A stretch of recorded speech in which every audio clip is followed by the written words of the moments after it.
कोष्टी महाराज हे YouTube channel आजच subscribe करा. बेल आयकॉनवर क्लिक करा.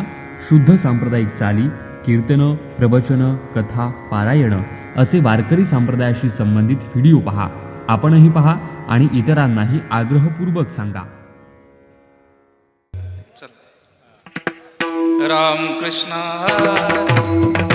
हरे राम कृष्ण हरे जय जय राम कृष्ण हरे हरे जय जय राम कृष्ण हरे जय जय राम कृष्ण हरे राम कृष्ण जय जय राम कृष्ण हरे जय राम कृष्ण जय जय राम कृष्ण हरे जय राम कृष्ण जय जय राम कृष्ण हरे जय राम कृष्ण जय जय राम कृष्ण हरे जय जय राम कृष्ण हरे जय राम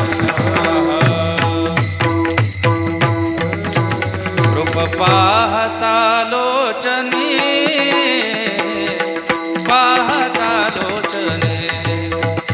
रूप पाहता लोचनी रूप पाहता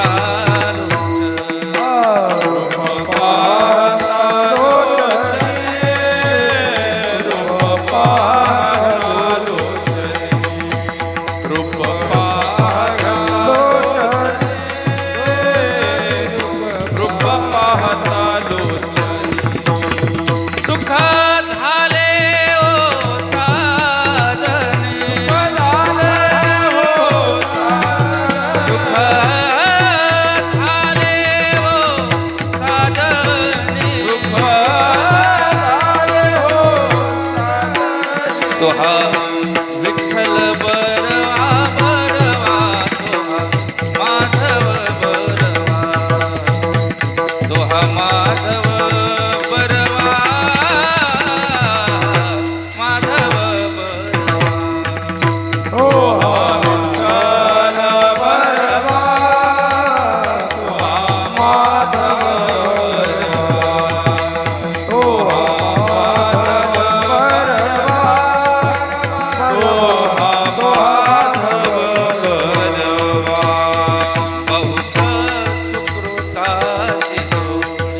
पवित्र सोवळी एकतीच भूमंडळी, एकतीच भूमंडळी, एकतीच भूमंडळी.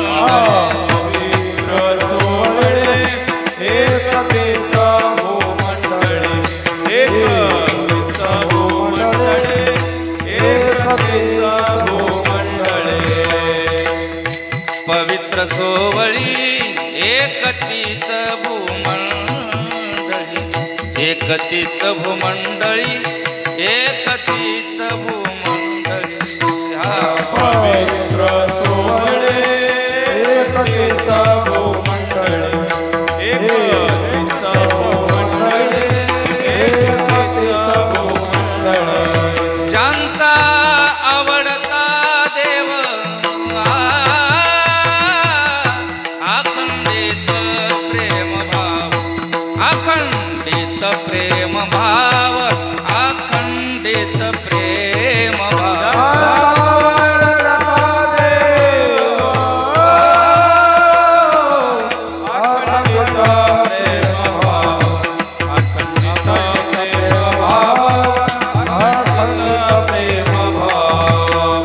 तीच भाग्यवंते सरती पुरती धनवित्ते, सरती पुरती धनवित्ते, सरती पुरती धनवित्ते. भाग्यवंते सरते पुरते धनवित्ते, सरते पुरते धनवित्ते, सरते पुरते धनवित्ते. ज्यांचा आवडता देव अखंडित प्रेम भाव, अखंडित प्रेम भाव, अखंडित प्रेम भाव.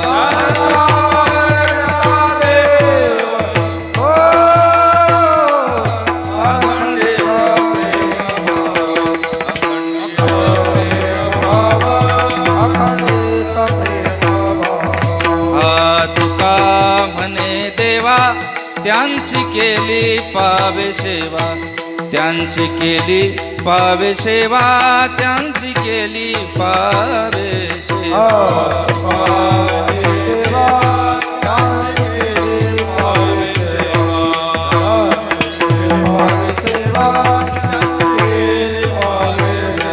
ज्यांचा आवडता देव अखंडित प्रेम भाव, अखंडित प्रेम भाव, अखंडित प्रेम भाव.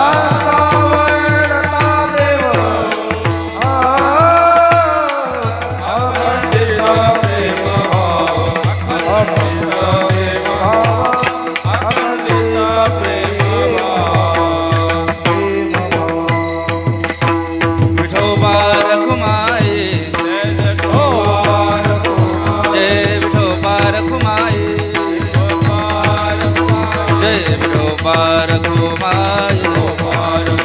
जय विठोबा रखुमाई, जय विठोबा रखुमाई, विठोबा रखुमाई, विठोबा रखुमाई.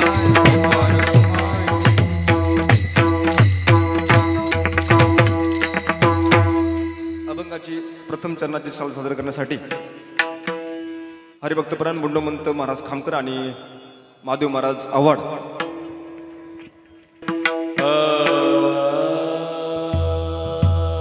मॉनिटरला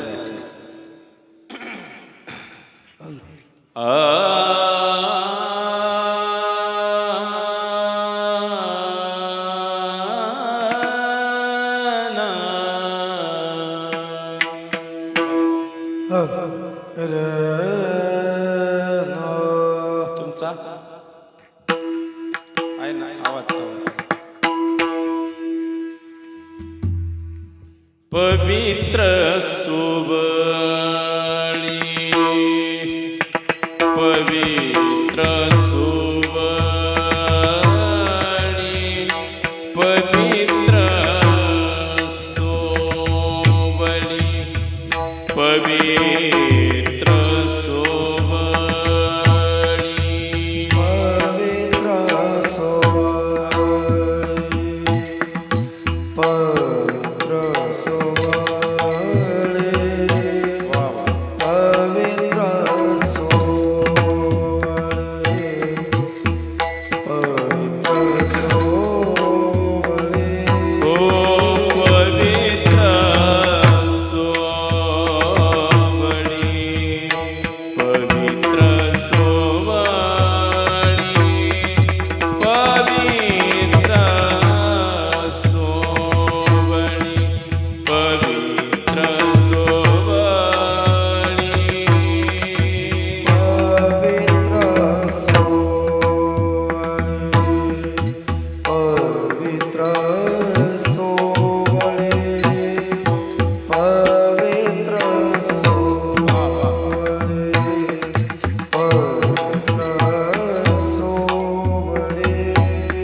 एकातीच भूमंडळी एकातीच भूमंडळी ज्यांचा आवडता देव आवडता देव ज्यांचा आवडता देव आवडता देव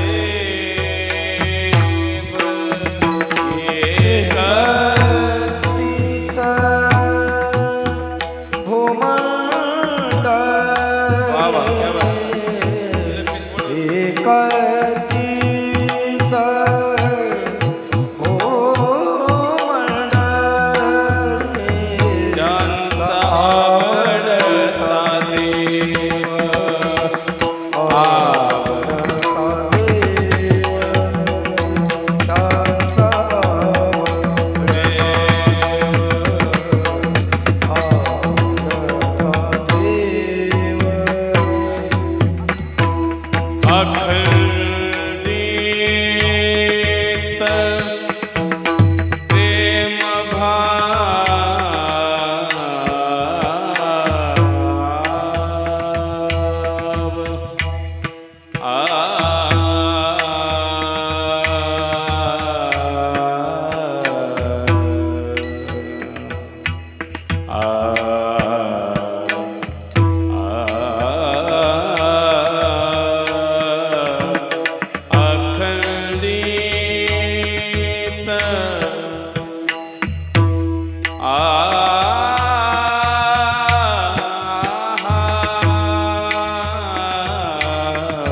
अखंडित प्रेम भाव अखंडित अखंडित प्रेम भाव अखंडित प्रेम भाव अखंडित प्रेम भाव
प्रेम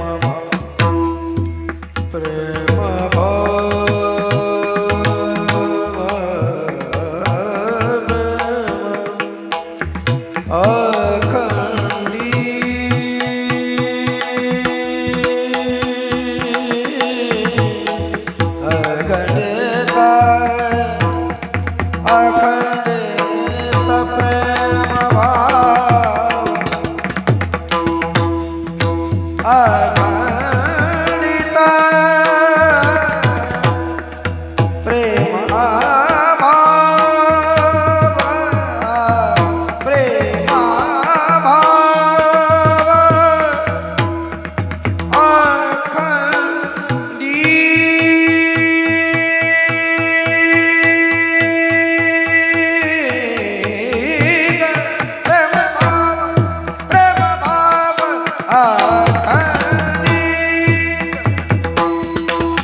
शिवाजी महाराज की विठाला विठाला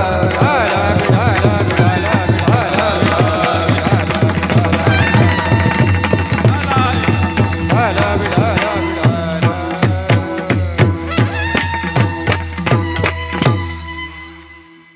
हॅलो. पवित्र सोवळी एक तीच भूमंडळी ज्यांचा आवडता देव थोडा आवाज द्या. अखंडित प्रेम भाव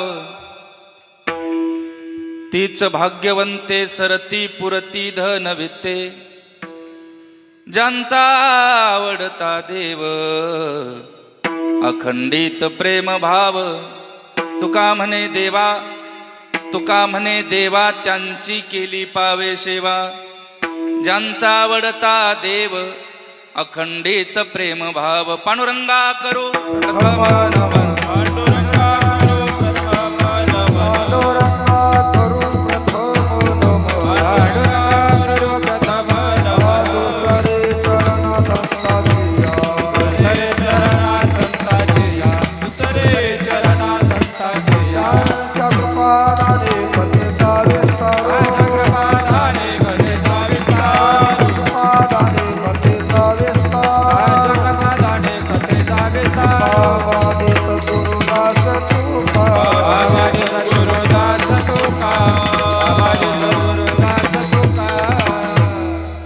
ज्ञानेश्वरा नमो ज्ञानेश्वरा निवृत्ती उदारा सोपान देवा मुक्ताबाई नमो त्रिभुवन पावली अधत्रे जननी देवाचे नमो सद्गुरु तुकया ज्ञानदीपा नमो सद्गुरु सच्चिदानंद रूपा नमो सद्गुरु भक्त कल्याण मूर्ती नमो सद्गुरु भास्करा पूर्ण कीर्ती यंत प्रवेश मम वाचमिमां प्रसुप्ता संजीव यत्त किल शक्तिधर स्वधाम्नां अन्यंश्च हस्तचरण श्रवणत्वगादीन् प्राणा नमो भगवते पुरुषाय तुभ्यं मस्तके हे पायावरी या वारकरी संतांचे सेवे लागी सेवक झालो तुमच्या लागलो निज चरणा अहो तुक्या स्वामी देवा यावरी न करावा अभेरू मनोजम मारुत तुल्य वेगम जितेंद्रियं बुद्धिमतां वरिष्ठं वातात्मजं वानर युद्ध मुख्यं श्रीरामदूतं शरणं प्रपद्ये शरदिन्दो समाकारे परब्रह्मस्वरूपिणी वासरा पीठ नीलये सरस्वती नमोस्तुते पवित्र सोवळी एक तीच भूमंडळी ज्यांचा आवडता देव अखंडित प्रेमभाव कैवल्य साम्राज्य चक्रवर्ती भगवान श्री ज्ञानोबराय जगद्गुरु जगतवंदनीय वैराग्य मूर्ती तुकोबराय आदी करून सर्व संत महंतांच्या चरणी विनम्र भावाने अभिवादन करून पांडुरंगाचं स्वरूप असलेल्या या जगद्गुरु तुकोबरांच्या अभंगावरील विवेचन ऐकून आपल्या जीवनाची येती कर्तव्यता साधावी किंबहुना तुकोबराच्या अभंगावरील काही मतीत अर्थ आपल्या जीवनाशी एकाग्र करून त्या योगानं कुठेतरी आपलं जीवन परिवर्तित व्हावं या बहुमोल उद्देशानं जमलेल्या या धर्ममंडपामध्ये जमलेल्या सर्व श्रोत्यांच्या चरणी विनम्र भावाने अभिवादन विठाल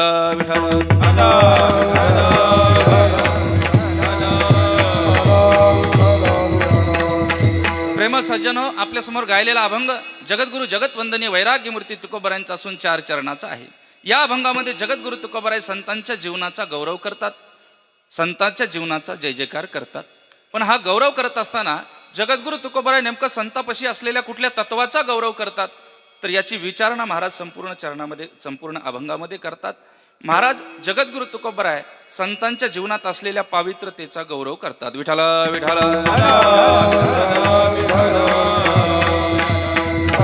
संत पवित्र का आहेत आणि संतच पवित्र का आहेत, संत भाग्यवान का आहेत याचा विचार आपल्याला करायचा आहे आणि 4ही पदाचं चिंतन आपल्याला मिळालेल्या राहिलेल्या वेळेमध्ये आपल्याला करण्याचा प्रयत्न करायचा आहे. किंबहुना ज्या निमित्तानं कार्यक्रम चालू आहे, अखंड हरिनाम सप्ताह चालू आहे.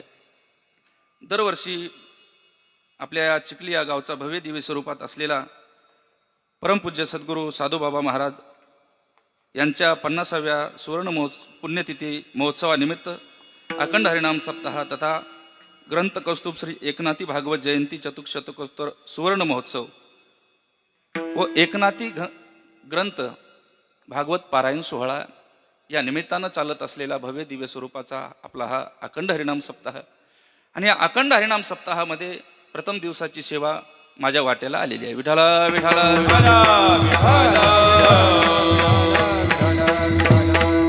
ज्यांच्यामुळे सेवा मला प्राप्त झाली आदरणीय आपल्या गावचे भूषण असलेले सदानंदजी महाराज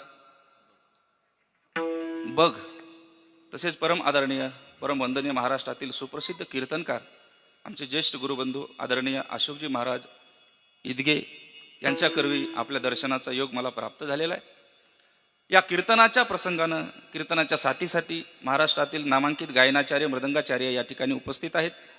हरिभक्त परायण महाराष्ट्रातील सुप्रसिद्ध गायनाचार्य संगीत अलंकार बंडोपंतजी खामकर गुरुजी या ठिकाणी आज आवर्जून उपस्थित आहेत. त्यांना देखील अगदी मनापासून या ठिकाणी हार्दिक आभार धन्यवाद. हरिभक्त परायण महाराष्ट्रातील सुप्रसिद्ध कीर्तनकार महादेवजी महाराज आवाड या ठिकाणी उपस्थित आहेत, त्यांना सुद्धा धन्यवाद. समस्त टाळकरी मंडळी हरिभक्त परायण महाराज या ठिकाणी उपस्थित आहेत, त्यांनाही धन्यवाद. भरतजी महाराज या ठिकाणी उपस्थित आहेत. आळंदीतील आमचे सर्व गुरुबंधू मंडळी या ठिकाणी उपस्थित आहेत, त्यांना धन्यवाद.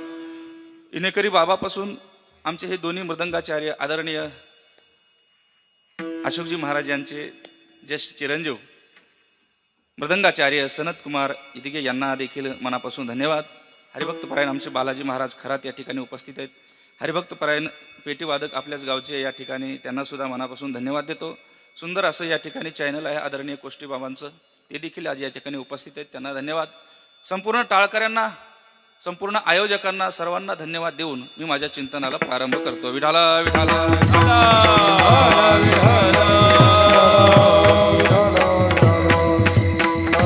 भव्य दिव्य स्वरूपाचा अखंड हरिनाम सप्ताह या ठिकाणी आपण दरवर्षी होऊ घालताय. आज प्रथम दिवसाची सेवा आहे. वरचीवर या सेवेचा, या उत्सवाचा आनंद वाढत जाणार आहे. कारण नवीन आणि चांगली वक्ते या ठिकाणी आपल्याला श्रवण करायला भेटणार आहेत. मी या उत्सवाची फक्त प्रारंभ करतोय आणि हा आनंद आपल्याला इथं अनुभवायला घेतोय. तसं हा आपलं गाव पाहिलं तर संपूर्ण महाराष्ट्रामध्ये प्रसिद्ध असलेलं गाव आहे. महाराष्ट्रातला एकही जिल्हा नाही, एकही तालुका नाही की हे आपलं गाव त्याला ओळखीचं नाही. किंबहुना पवित्र असं ठिकाण आहे. कारण जगद्गुरु तुकोबारायांनी ज्या टाळांनी भजन केलंय ते टाळ आजही या ठिकाणी अस्तित्वात आहेत. आणि म्हणून हे पवित्र हे ठिकाण आहे. आणि या पवित्र ठिकाणी मला सेवा करायची संधी मिळते, हे माझं परम भाग्य आहे. आणि आपल्यालाही या उत्सवामध्ये, या अखंड हरिनाम सप्ताहामध्ये, या भजनामध्ये, या सत्संगामध्ये, या परमार्थामध्ये येता येतं हे सुद्धा आपलं भाग्य आहे. आणि हे फक्त आपल्याला माणसाच्या जन्मातच करता येतं, इतर जन्मात आपल्याला करता येत नाही. म्हणून पहिलं आपलं भाग्य हे आहे की आपण माणसाच्या योनीमध्ये जन्माला आलो. कारण महाराज म्हणतात अनिक हे ज्ञान नाही कोटे. दुसऱ्या योनीमध्ये आपल्याला भजन करता येणार नाही, दुसऱ्या योनीमध्ये आम्हाला सत्संग करता येणार नाही. फक्त एवढीच मानव जात आहे की या मानव जातीमध्ये आम्हाला भजन करता येईल, देवाचं चिंतन करता येईल. म्हणून प्रथमतः आम्ही भाग्यवान स्वतःला समजलं पाहिजे की आम्ही मानवाच्या योनीमध्ये माणसाच्या जन्माला आलो, म्हणून आम्ही खऱ्या अर्थानं भाग्यवान आहे. दुसऱ्या अर्थानं आम्ही भाग्यवान हे आहेत की आम्ही आशिया खंडामधल्या भरतभूमीमध्ये म्हणजे भारत देशामध्ये जन्माला आलो, हे आमचं दुसरं भाग्य आहे.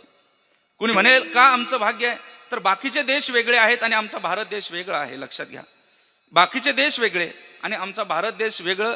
म्हणून भारतात जन्म प्राप्त होणं हे खऱ्या अर्थानं भाग्यवानाचं लक्षण आहे.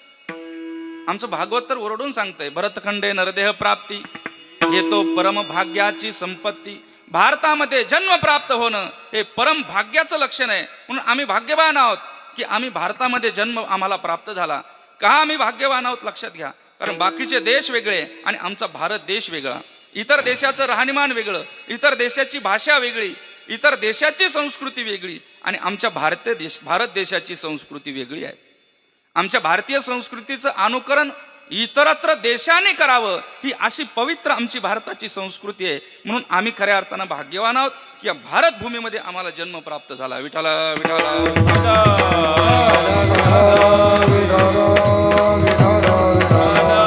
हे जगत संपूर्ण भगवंतानं बनवलंय, पण विशेषत्वानं ही भारत भूमीची योजना आमच्या भगवंतानं केली. लक्षात घ्या, विशेषत्वानं. म्हणून म्हणता येईल आपल्याला हे जगत म्हणजे भगवंताने निर्माण केलेलं एक घर आहे. हे जगत म्हणजे एक भगवंताने निर्माण केलेलं घर आहे आणि हे बाकीचे देश म्हणजे त्या घरातल्या विविध खोल्या आहेत. पण ज्या वेळेला आमच्या भारताचा विषय येतो त्यावेळेला भारत म्हणजे या जगातलं काय आहे, तर देवघर आहे, या जगातलं मंदिर आहे. लक्षात घ्या, का मंदिर आहे? स्वतः भगवंताने इथं जन्म घेतला, स्वतः भगवान इथं राहिले. ऋषिकेश, हरिद्वार, काशी या ठिकाणी आपण जर गेलो तर स्वतः भगवंताचं अस्तित्व इथं पाहायला आम्हाला मिळतंय. 12 ज्योतिर्लिंग फक्त आमच्या देशातच सापडतात. अष्टविनायक फक्त आमच्या देशातच सापडतात. का? इथं स्वतः भगवंताच्या पाऊलखुणा आजही सापडतात. म्हणून स्वतः भगवंतानं इथं जन्म घेतलाय. म्हणून विशेषत्वानं आमचा हा भारत देश आहे. कारण आमचा हा देश तीर्थक्षेत्राचा देश आहे. आमचा हा देश संस्कृती प्रधान देश आहे आणि आमचा हा देश संतांचा, ऋषीमुनींचा देश आहे. आमचा देश संस्कृती प्रधान आहे. इतर देशाची संस्कृती वेगळी आहे आणि आमच्या देशाची संस्कृती वेगळी आहे. बघा, इतर देशावरती करारावरती लग्न केले जातात. आपल्याकडे फक्त भाडे करारनामाच असतो, एवढा आपल्याला माहिती आहे. पण इतर देशामध्ये, आवाज थोडा द्या, इतर देशामध्ये करारावरती लग्न केली जातात. मग करार संपला की तोही मोकळा आणि ही मोकळी. पण आमच्या देशामध्ये किती संस्कृती पवित्र आहे बघा, की एका मंगळसूत्राच्या धाग्यावरती इथं 7 जन्म एकत्र राहण्याच्या शपथा इथं घेतल्या जातात आणि त्या शपथा इथं निभावल्या जातात. अशी ही आमची भारताची पवित्र संस्कृती आहे. आमचा देश हा संस्कृती प्रधान आहे. आमचा हा देश ऋषीमुनींचा देश आहे. आमचा हा देश साधू संतांचा देश आहे. आमचा देश नुसता भोग्यांचा देश नाही. बाकीचे देश हे भोग्यांचे देश आहेत, पण आमचा हा देश भोग्यांचा नाही, तर त्यागमय जीवन जगणाऱ्या माणसाचा सुद्धा आमचा देश आहे. स्वातंत्र्योत्तर काळामध्ये आपण पाहिलं तर आमच्या लक्षात येईल, स्वातंत्र्यवीर विनायक दामोदर सावरकर असतील, लोकमान्य टिळक असतील, सुभाषचंद्र बोस असतील, भगतसिंग असतील, राजगुरू असतील, यांचा जर त्याग आम्ही पाहिला तर आम्हाला मिळालेलं स्वातंत्र्य म्हणजे यांच्या त्यागाचं प्रतीक आहे. लक्षात घ्या. जीव मुठीत घेऊन यांनी प्राणपणाला लावले, त्यावेळेला आम्हाला स्वातंत्र्य मिळालं. हा त्याग आमच्या भारताच्या मातीमधून जन्माला आला. लक्षात घ्या. छत्रपती शिवाजी महाराज असतील, धर्मवीर संभाजी महाराज असतील, देवासाठी देशासाठी प्राण देणारी त्यागी माणसं आमच्या देशात जन्माला आली. म्हणून लक्षात घ्या. कुणी म्हणेल की मग हा त्याग आमच्यात का आला, ही त्यागाची भूमिका आम्हाला का प्राप्त झाली, तर त्याचं एकमेव कारण आमच्या धर्मग्रंथांनी, आमच्या देशातल्या ऋषीमुनींनी आणि आमच्या देशातल्या साधू संतांनी दिलेली ती आम्हाला शिकवण आहे. म्हणून तो त्याग आमच्यात झाला. विठाला विठाला विठाला.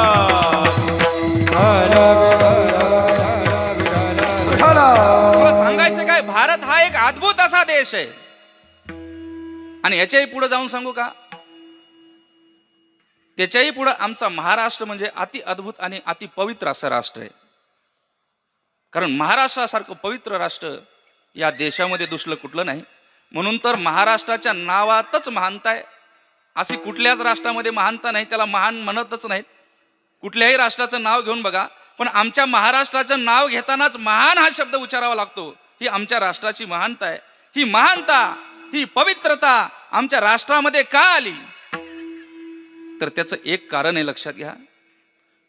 बाकीच्या राज्यामध्ये देव जन्माला आला, तिथं देव राहिला. ऋषिकेश, हरिद्वार, अयोध्या, इथं देव स्वतः राहिला.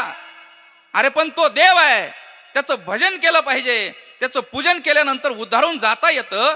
त्या देवाची ओळख पटवून देणारे संत मात्र आमच्या महाराष्ट्राच्या मातीनं दिले. लक्षात घ्या. पवित्र ते कुळ, पावन तो देश, पवित्र ते कुळ, पावन तो देश, पवित्र ते कुळ, पावन तो देश, पवित्र ते कुळ, पावन तो देश. जेथे हरेचे दास जन्म घेते, जन्म घेते, जेथे हरेचे दास जन्म घेते, जन्म घेते.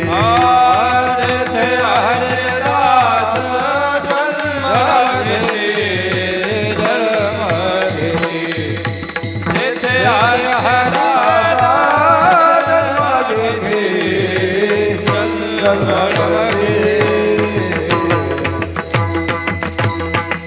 ते कुळ पवित्र आहे ज्या कुळामध्ये संत जन्माला आले. तो देश पवित्र आहे ज्या देशामध्ये संत जन्माला आले.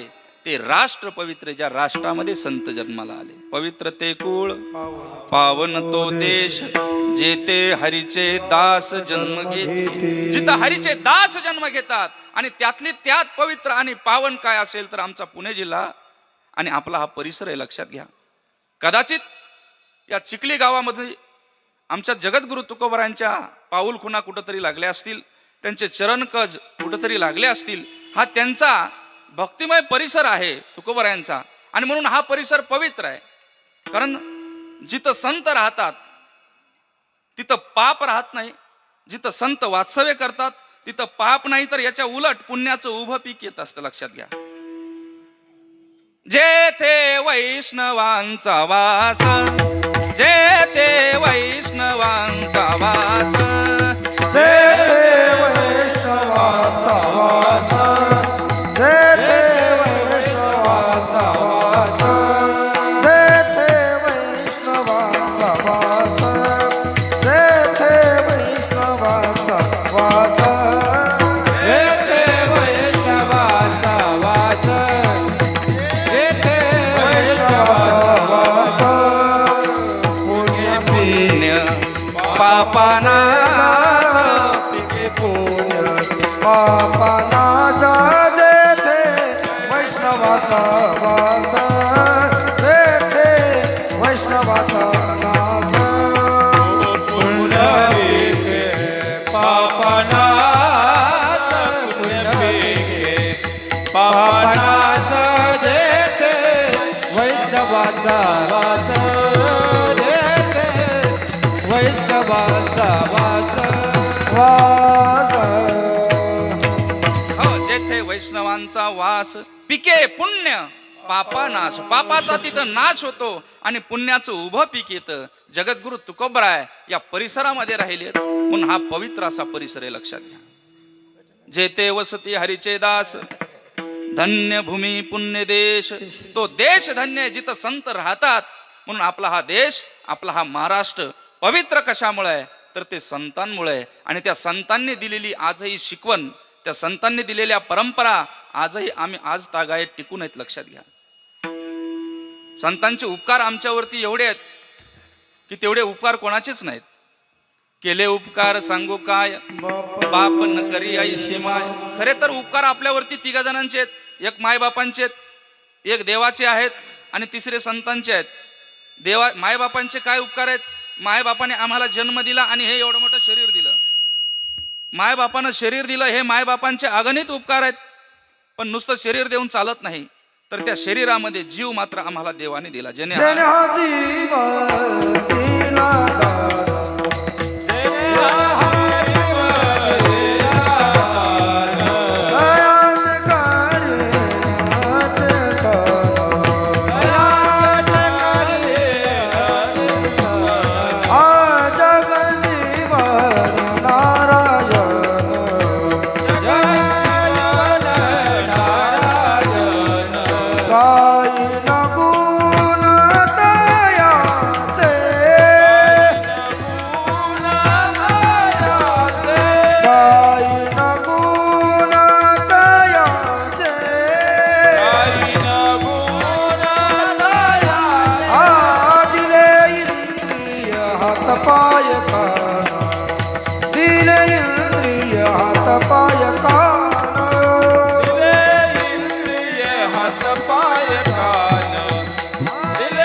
नाही, तर आम्हाला जीव या शरीरामध्ये मात्र देवाने दिला म्हणून देवाचे उपकार आहेत.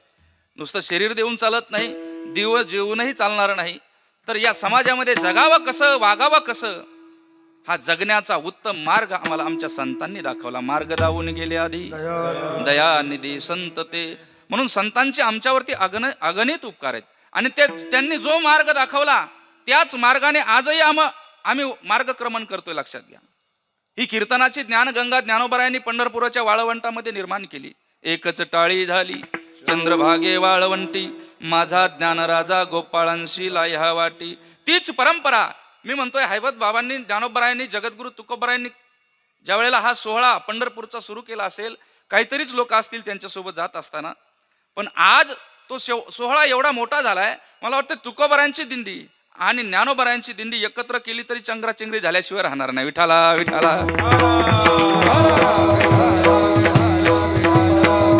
मला सांगायचे काय, संतांनी जो मार्ग दाखवला त्या मार्गाने डोळे झाकून माणसं गेले. एवढा प्रभाव संतांचा लोकांवरती पडला. जेवढा प्रभाव संतांचा लोकांवरती पडला तेवढा कोणाचाच पडला नाही. कोण्या पुढाऱ्याचा पडला नाही, कोण्या कलाकाराचा पडला नाही, कोण्या कीर्तनकाराचा बी नाही. जेवढा प्रभाव संतांचा पडला तेवढा कोणाचाच पडला नाही. कारण डोळे झाकून संतांनी जे सांगावं ते लोकांनी ऐकावं. काही लोक म्हणतील मग एवढा प्रभाव संतांचा लोकांवरती का पडला, तर त्याचं एकमेव कारण, संत हे नुसते धर्मग्रंथाचं अध्ययन करणारे ज्ञानी होते अशातला भाग नाही, तर संत त्यागी जीवन जगणारे होते अशातलाही भाग नाही, तर संत हे सतत देवाचं नामचिंतन करणारे आणि भजन करणारे होते. आणि ज्ञानोबराय म्हणतात, जे सतत देवाचं भजन करतात, पवित्रची होय देह त्याचा, पवित्रची होय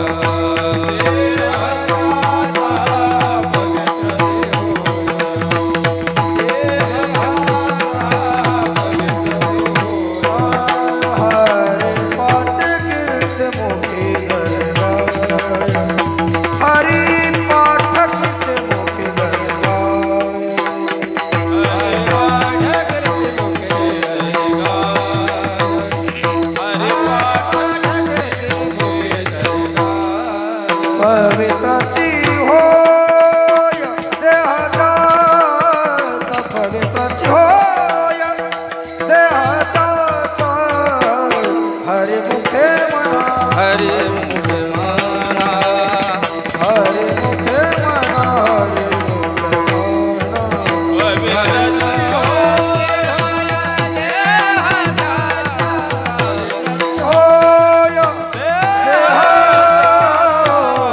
हरी मुखे म्हणा हरी मुखे म्हणा हरी मुखे म्हणा हरी मुखे म्हणा ज्ञानोबराय म्हणतात जे सतत देवाचे भजन करतात त्यांचं अपवित्र काही राहत नाही. पवित्र तो देह वाणी पुण्यवंत जो व ते अच्युत सर्व काळ. जो देवाचं सतत भजन करतो तो पवित्र होतो, त्याचा देह पवित्र होतो. महाराज म्हणतात त्याचा देह पवित्र होतो यात नवल नाही, त्याचा अपवित्र काहीच राहत नाही. मांस चर्म हाड देवा अवघीच गोड जे जे हरिनामी रंगले काही न वच्चे वाया गेले. त्यांचं काहीच वायाला गेलं नाही. त्यांचं हाड पवित्र, त्यांचं मांस पवित्र, त्यांचं हृदय पवित्र. म्हणून लक्षात घ्या, पवित्र हृदयातून निघालेला पवित्र उपदेशच हा जगाला मान्य होत असतो. म्हणून जगाचा कल्याणकारी, जगाचं कल्याण करणारा पवित्र उपदेश संतांनी निस्वार्थी उपदेश लोकांना दिला आणि म्हणून लोक डोळे झाकून संतांच्या मागे गेले. आणि याच्या पुढे जाऊन सांगेल, ज्याच्या मागं लोक जात असतात, ज्याच्या माणसं मागं जात असतात, किंबहुना ज्याचा प्रभाव समाजावरती पडत असतो त्याचाच लोक जय जयकार करत असतात, त्याचाच उदो उदो करत असतात. कोणाचाही लोक उदो उदो करायला रिकामी नाहीत. ज्याचा प्रभाव समाजामध्ये, आमच्या संतांचा प्रभाव समाजावरती पडला, लोकांनी किती उदो उदो केलाय संतांचा बघा. परवा जगद्गुरु तुकाराम महाराजांची बीज झाली.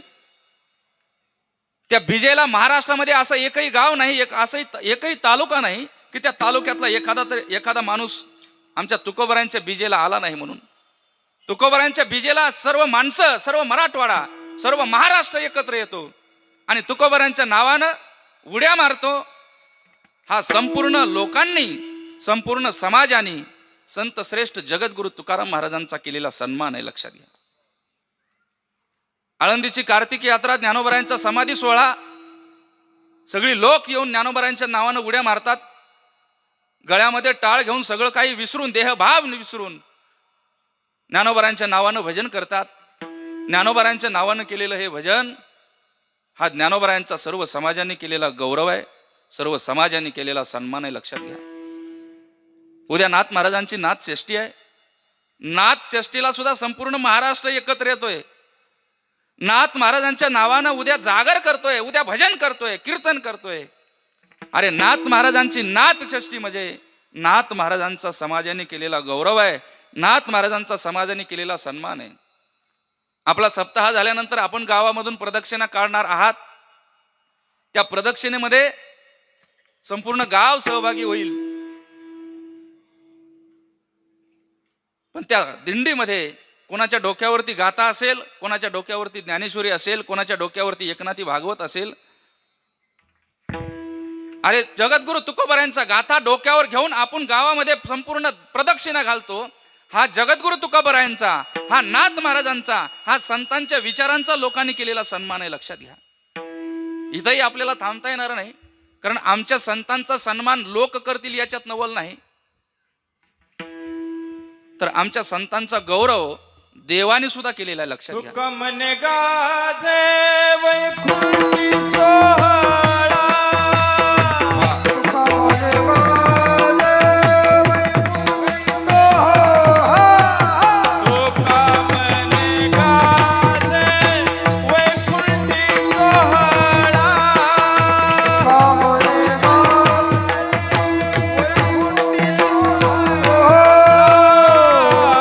याही भूमंडळा किती जाचे, याही भूमंडळा किती जाचे, याही भूमंडळा किती जाचे, याही भूमंडळा किती जाचे. समाज संतांचा गौरव करतोय यात नवल नाही. स्वतः देव देखील आमच्या संतांचा जय जयकार करतोय, गौरव करतोय, लक्षात घ्या. ज्या वेळेला जगद्गुरु तुकोबराय वैकुंठासाठी निघाले त्यावेळेला जगद्गुरु तुकोबरायांनी आपल्या धर्मपत्नीला सांगितलं, आवले चल जरा मी वैकुंठाला चाललोय, यायचं का तुला? कारण जीवनभर जिच्यामुळं परमार्थ झाला त्या आवलीला सोबत घेणं जगद्गुरु तुकोबारायांनी आपलं कर्तव्य समजलं. म्हणून तिला विचारलं. जिजाबाईला वाटलं वैकुंठ म्हणजे एक चिखलीसारखं कोणतं तरी गाव असन. तुकाराम महाराज जातेन म्हणले, नाहीतरी 4-4 दिवस भंडाऱ्यावर जाय, भामचंद्रावर जाय, तसं 4 दिवस जातेन आणि पुन्हा वापस येतेन. जा म्हणले, तुम्हीच जाऊन या, वैकुंठाला जायचं तर मला नाही यायचं म्हटले. आणि मग जगद्गुरु तुकोबाराय वैकुंठ जाण्याकरता निघाले. सगळ्यांना सांगितलं. आणि विशेष काय तर जगद्गुरु तुकोबारायांना नेण्याकरता कोण आलाय? पिवळा पितांबर कैसा गगनी झळकला, गरुडा वर बैसोनी माझा कैवारी आला. जगद्गुरु तुकोबाराला नेण्याकरता कोण आलाय तर भगवान स्वतः गरुड घेऊन आलेत. आमच्या पित्राला कधी देव जेवायला आला नाही, लक्षात घ्या. पण तुकोबाराला नेण्याकरता आलाय. आणि नेण्याकरता आलाय आणि तुकोबारांना पुढं नाही पाठवलं.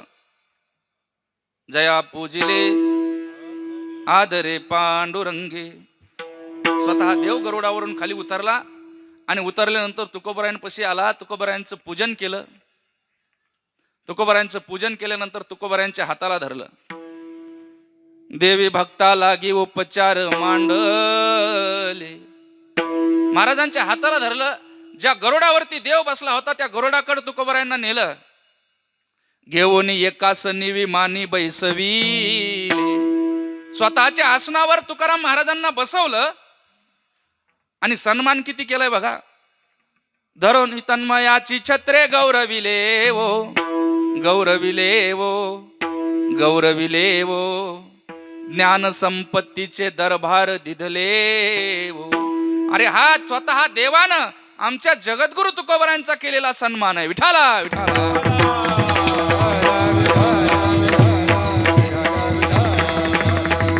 हो, ज्यावेळेला ज्ञानोबराय समाधी विवराकडे समाधी घेताना जातात त्यावेळेला ज्ञानोबरायांची समाधी देत असताना संपूर्ण समाज रडतोय, सगळी लोक रडतात ज्ञानोबरायांसाठी. एका हाताला निवृत्तीनाथ धरतात. देव निवृत्ती आणि धरिले दोन्ही कर. दोघांनी धरलंय, एकाकडून देवाने आणि एका बाजूने निवृत्तीनाथाने धरलंय.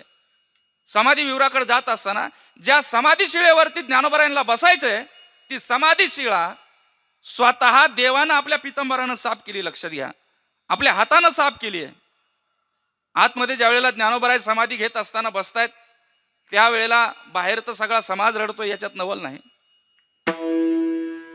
मुक्ताबाई, निवृत्तीनाथ, सोपान काका रडतात, यातही नवल नाही. आईसाहेबांच्या सुद्धा डोळ्याला पाणी येतं. आईसाहेबांच्या डोळ्याला पाणी येतं हे तर जाऊ द्या, पण जो जगाचा मालक आहे, अखंड ब्रह्मांडाचा धनी आहे पांडुरंग परमात्मा, त्याला सुद्धा आपले अश्रू आवरता येत नाहीत. धाय मोकलून ज्ञानोबरायांसाठी पांडुरंग सुद्धा रडतोय. अरे पांडुरंगाच्या डोळ्यातून ज्ञानोबरायांसाठी निघालेले अश्रू म्हणजे हा ज्ञानोबरायांचा केलेला देवानी गौरव आहे. लक्षात घ्या, ज्ञानोबरायांचा देवानी केलेला हा सन्मान आहे.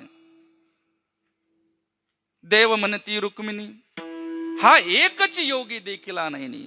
हा आमच्या देवानी ज्ञानोबरायांचा केलेला गौरव आहे. लक्षात घ्या, संतांचा किती देवानी गौरव केलाय. आज आपण आकाशामध्ये पाहिलं तर अनेक तारे आपल्याला दिसतात, पण त्या अनेक ताऱ्यामध्ये एक तारा आम्हाला उमटून दिसतोय. त्याचं नाव काय? ध्रुव तारा. तो ध्रुव तारा तिथं बसल्यानंतर आम्हाला सांगतोय अरे मी फक्त बापाच्या मांडीव बसवायचा हट्ट धरला होता, पण बापाने तो पुरवला नाही. पण माझ्या देवाचं, माझ्या भगवंताचं मी भजन केलं. माझ्या देवाने माझा असा हट्ट पुरवला आणि अशी मला जागा दिली की तिथून आता कोणीच मला उठवू शकत नाही. आडळपदी बाळ बैसविला ध्रुव. हा देवानी ध्रुव बाळाचा केलेला सन्मान आहे. शिराचा सागर उपमन्यू. उपमन्यूचं तरी काय, एक दुधाचा ग्लास, एक दुधाचा प्याला मागण्याकरता देवाकडे गेला होता, पण देवाने त्याला एक दुधाचा तांब्या नाही दिला, तर दुग्धाचा समुद्रच देऊन टाकला. हा स्वतः देवाने आमच्या संतांचा केलेला गौरव आहे. विठाला विठाला.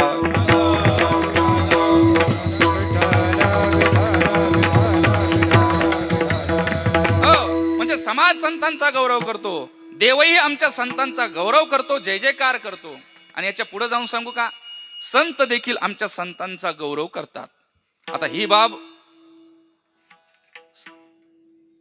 महत्वाची आहे, कारण ज्या वेळेला सारख्या विचारांची, सारख्या वयांची, सारख्या धंद्याची ज्यावेळेला माणसं एकत्र येतात त्यावेळेला एकमेकांचा गौरव होत नाही. त्यावेळेला एकमेकांचा गौरव होत नाही. झाला तर तोंडापुरता होईल, पण माघारी म्हटलं त्याचा 7-12 कोरा केल्याशिवाय राहणार नाहीत. पण आमच्या संतांचं तसं नाही. जगद्गुरु तुकोबारायांकडं ज्ञानोबारायांकडे एक धरणेकरी गेला प्रश्न घेऊन. ज्ञानोबारायांच्या समाधीकडे गेला. तिथे गेल्यानंतर ज्ञानोबारायांनी तोच धरणेकरी कुणाकडे पाठवला? देहूला तुकोबाराम महाराजांकडे पाठवला. तुकोबारायांकडे तो धरणेकरी गेला. तुकाराम महाराजांच्या समोर ते पत्र ठेवलं. सांगितलं मला ज्ञानोबारायांनी पाठवलंय. तुकोबारायांनी ते पत्र हातामध्ये घेतलं आणि वाचलं तर तुकोबारायांनी कपाळावरती हात मारून घेतला. मज पामरा हे काय तोरपण. आवाज आवाज कृष्ण भाऊ. मज पामरा हे काय तोरपण.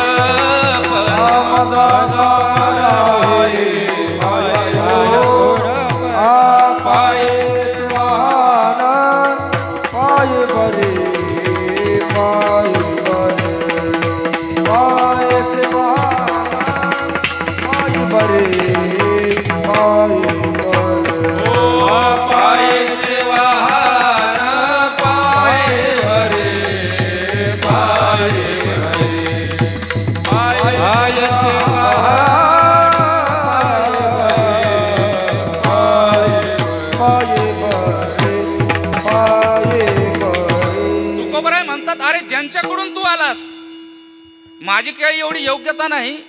ज्यांच्याकडून तू आलास ते काय साधे नाहीत. ज्ञानी यांचा राजा गुरु महाराव म्हणती ज्ञानदेव तू मायसे. त्या ज्ञानोबारायांनी तुला माझ्याकडे पाठवलंय. माझी एवढी योग्यता नाही. हा तुकाराम महाराजांनी ज्ञानोबारायांचा केलेला गौरव आहे, सन्मान आहे, लक्षात घ्या. तसं तर ज्ञानोबारायांचा सन्मान ज्ञानोबारायांचा गौरव सगळ्या संतांनी केलाय. म्हणून तर ज्ञानोबारायांना सगळी संत आई म्हणतात, सगळी संत माऊली म्हणतात. नाथ महाराज म्हणतात ज्ञानोबाराय नुसती माय नाही तर ज्ञानाबाई माझी अनाथाची माय. हो, माय वेगळी, आई वेगळी आणि माऊली वेगळी. ज्ञानोबारायला माऊली का म्हणतात लक्षात घ्या. जी स्वतःच्या मुलाला जीवापाड प्रेम करते तिला आई म्हणायचं आणि स्वतःच्या मुलाच्या पलीकडे जी दुसऱ्याचाही सांभाळ करते तिला माऊली म्हणायचं. म्हणून ज्ञानोबारायांना माऊली म्हणतात. तर नाथ महाराज म्हणतात नुसती माऊली नाही तर अनाथाची माय आहेत ज्ञानोबाराय. जनाबाई म्हणतात ज्ञानाचा सागर सखा माझा सखा आहे, माझा ज्ञानेश्वर. हा ज्ञानोबारायांचा सर्व संतांनी केलेला गौरव आहे, लक्षात घ्या. धन्य त्याची माता धन्य त्याचा पिता साठविला दाता त्रैलोक्याचा. हा तुकाराम महाराजांनी सावता महाराजांचा केलेला गौरव आहे. विठाला विठाला विठाला. मला सांगायचं काय, संपूर्ण समाज आमच्या संतांचा गौरव करतोय. संपूर्ण समाज करतोय यात नवल नाही. स्वतः देवाने आमच्या संतांचा गौरव केला. संत देखील आमच्या संतांचा गौरव करतात. गायलेला आपल्या समोर जो अभंग आहे या अभंगामध्ये सुद्धा जगद्गुरु तुकोबाराय संतांच्या जीवनाचाच गौरव करतात.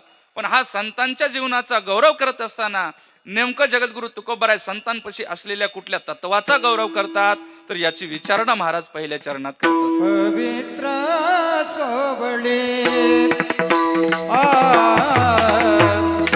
पवित्र सोबळे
महाराज जगद्गुरु तुकोबराय म्हणतात, या भूमंडळामध्ये एकच गोष्ट, एकच तत्व पवित्र आहे आणि ते म्हणजे आमचे संत आहेत. पवित्र सोवळी,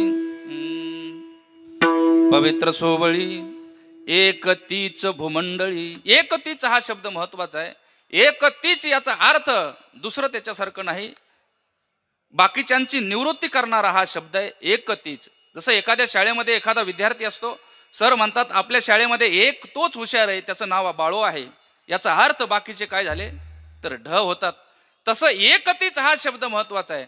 एकतीच हा शब्द बाकीच्यांची व्यावृत्ती करून टाकणारा शब्द आहे.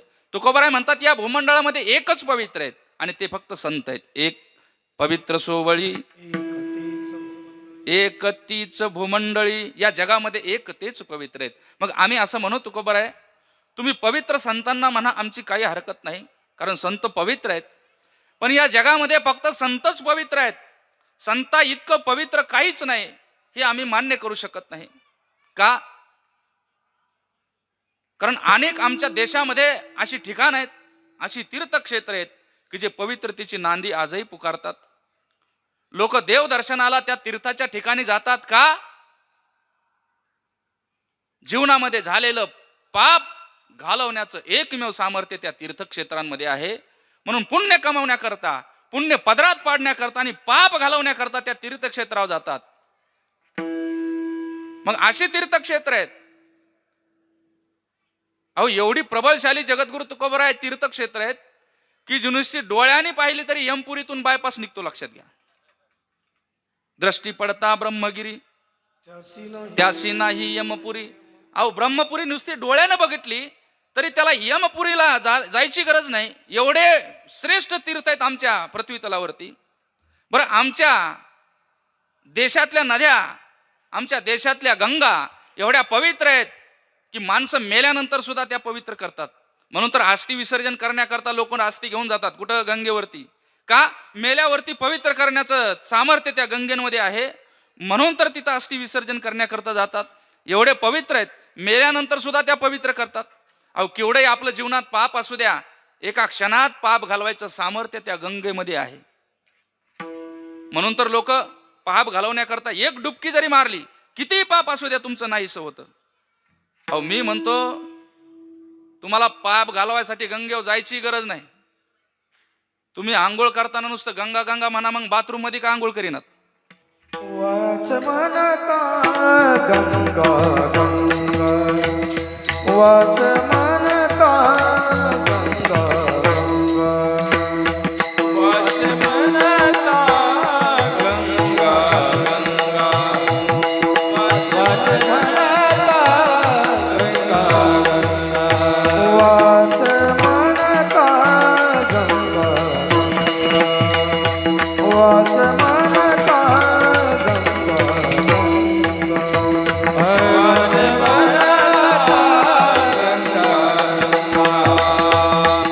वाच म्हणता गंगा गंगा.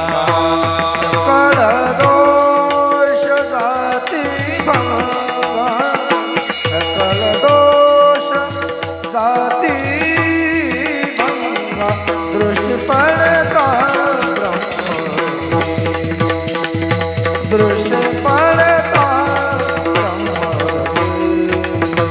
सकळ दोष जाती गंगा, सकळ दोष जाती भंगा, दृष्टी पडता ब्रह्म, दृष्टी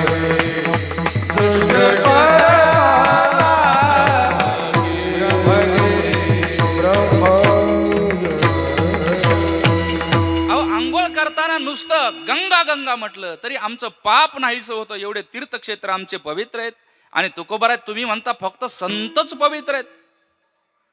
तुकोबराय त्याच्यासाठी म्हणतायत तुमचं बरोबर आहे आणि माझंही बरोबर आहे. का? या जगामध्ये दोन प्रकारचे तीर्थ आहेत. एक जड तीर्थ आहे आणि एक चित तीर्थ आहे. जड तीर्थ म्हणजे पृथ्वी तलावरचे जेवढे म्हणून तीर्थ आहेत हे जड तीर्थामध्ये मोडतात आणि चित तीर्थामध्ये आमचे संत वगैरे मोडतात. सकळही तीर्थे निवृत्तीचे पायी, निवृत्तीनाथ, सोपान काका, मुक्ताबाई, नामदेव महाराज, तुकोबराय यासारखे संत चैतन्य तीर्थामध्ये म्हणजे चित्ततीर्थामध्ये मोडतात. चालतं बोलतं तीर्थ. आणि म्हणून या जड तीर्थापेक्षा कितीतरी पटीनं गुणकारी, कितीतरी पटीनं प्रभावशाली आमचं चैतन्य रूपी संत रूपी तीर्थ हे लक्षात घ्या. बघा, चंद्रभागेमध्ये इंद्रायणीमध्ये गेल्यानंतर आपण आंघोळ करतो, आपलं केवढंही पाप असू द्या तिथं नाहीसं होतं. केवढंही पाप असू द्या तिथं नाहीसं होतं. लक्षात घ्या, चंद्रभागेमध्ये पाप घालवायचे सामर्थ्य हे 100% खरं आहे. इंद्रायणीमध्ये पाप घालवायचं सामर्थ्य हे 100% खरं आहे. पण एक लक्षात घ्या, इंद्रायणी माता ही आपलं पाप घालवेल, पण पापाची वासना मात्र घालवणार नाही. पापाची वासना घालवण्याकरता ज्ञानोबरायांकडे जावं लागेल. विठाला विठाला.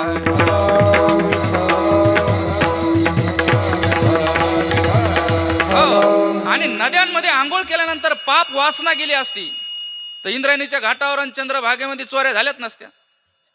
नाही तर पंढरपूरला जाणारे वारकरी काय कमी आहेत का? वारकऱ्यासारखे वारकरी, वारकऱ्यापेक्षा मोठा गंध असो, वारकऱ्यापेक्षा मोठा बुक्का, वारकऱ्यापेक्षा मोठा झेंडा, वारकऱ्या संगच गटोडे घेऊन जातो, वारकऱ्यासोबतच चंद्रभागेला आंघोळ करायला जातो, वारकऱ्यापेक्षा मोठ्याने हरिपाठ म्हणतो, वारकऱ्याच्या अगोदर 5 मिनिटं आंघोळ उरकितो आणि वारकऱ्याचं गटुडं आणि ह्याचं गटुडं घेऊन फरार होतो. मला सांगायचंय काय, चंद्रभागेत स्नान केल्यानंतर जर पाप वासना गेली असती तर चोऱ्या झाल्याच नसत्या. हो, गंगेमध्ये पाप घालवायचं सामर्थ्य, पाप वासना घालवायचं सामर्थ्य नाही. पण आमच्या संतांचं तसं नाही. अहो, संताजवळ गेल्यानंतर पाप निघून जाईल यात शंकाच नाही, पण पापाची वासना सुद्धा संत शिल्लक शेवट नाहीत. लक्षात घ्या, जुन्या काळामध्ये एक डाकू होऊन गेला, त्याचं नाव आहे वाल्या कोळी. महाराष्ट्रामध्ये प्रसिद्ध आहे, पुराणामध्ये प्रसिद्ध असलेला डाकू आहे. त्या जंगलामध्ये असा एकही माणूस नव्हता की त्यांनी पुढे जाऊन दिला म्हणून. काही नसलं तरी ते माणसं सोडत नव्हता, पुढे जाऊन देत नव्हता, मारायचा. माणसं मारले की एक दगड एका रांजणामध्ये टाकायचा. अशी 7 रांजणं भरली होती. एवढं पाप, एवढं माणसं त्या वाल्या कोळ्यानं मारली होती. एक दिवस असा उजाडला, त्या वाल्या कोळ्याला सकाळपासून गिरायकच भेटलं नाही, म्हणजे त्या जंगलात कोणी आलंच नाही. पण त्या दिवशी नारद महर्षी चालत चालत चालत येऊ लागले. वाल्या कोळी म्हणला, दिवसभर आज कोणीच आलं नाही, कोणतरी दिसतंय म्हटले. उभा राहिला आणि बघितलं, हातामध्ये टाळ दिसला, हातामध्ये चिपळ्या दिसल्या, हातामध्ये इना दिसला. झालं म्हणला, आजचा बी दिवस फेल गेला. म्हणला, हे वारकरी दिसतंय.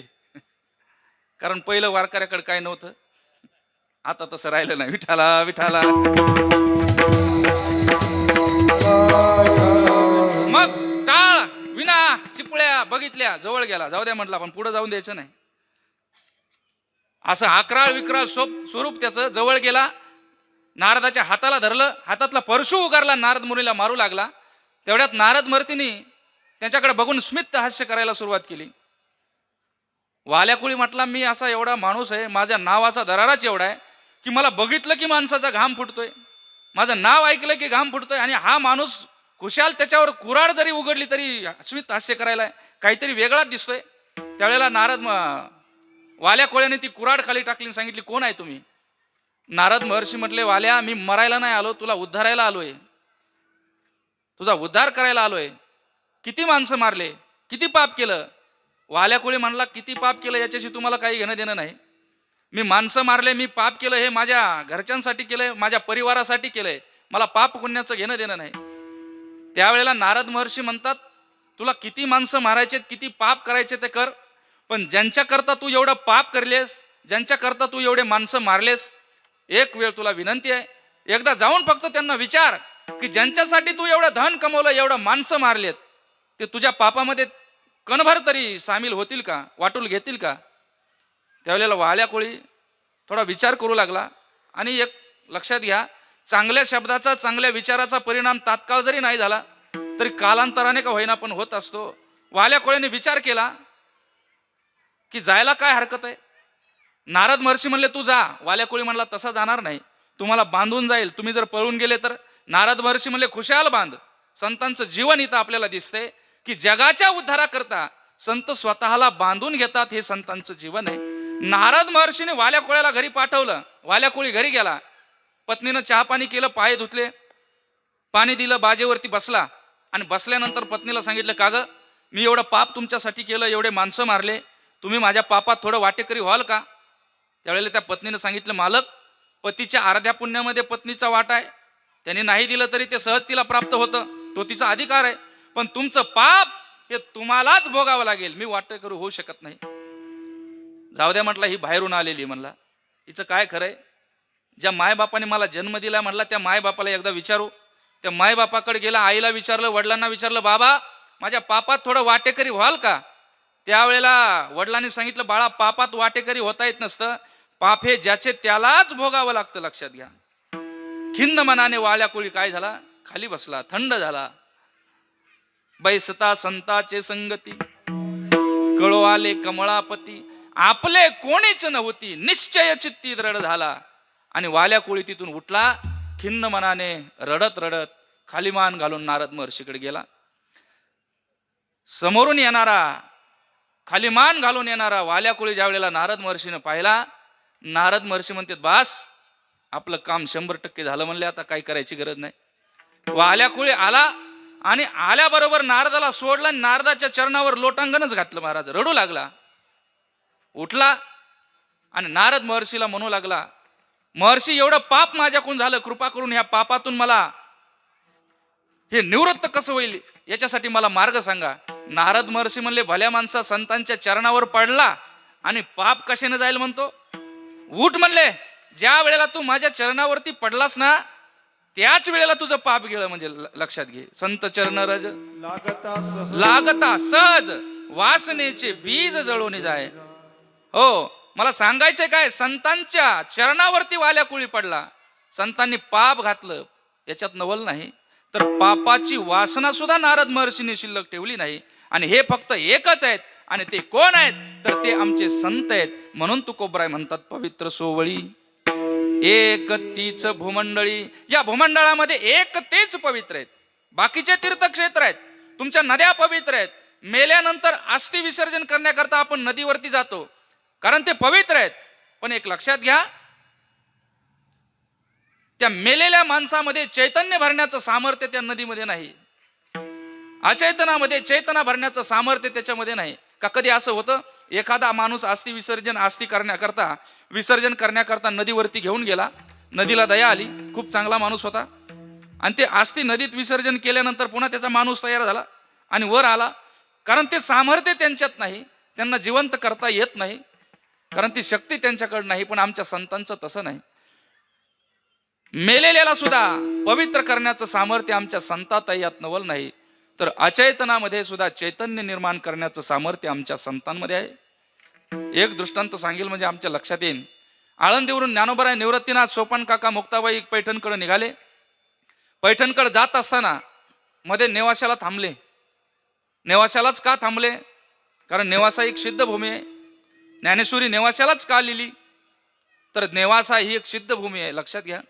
पूर्वी सागर मंथन ज्या वेळेला झालं, त्यावेळेला अमृत निघालं, आणि ते अमृत देवाने ज्या ठिकाणी वाटलं, ते ठिकाण म्हणजे नेवासा भूमी आहे.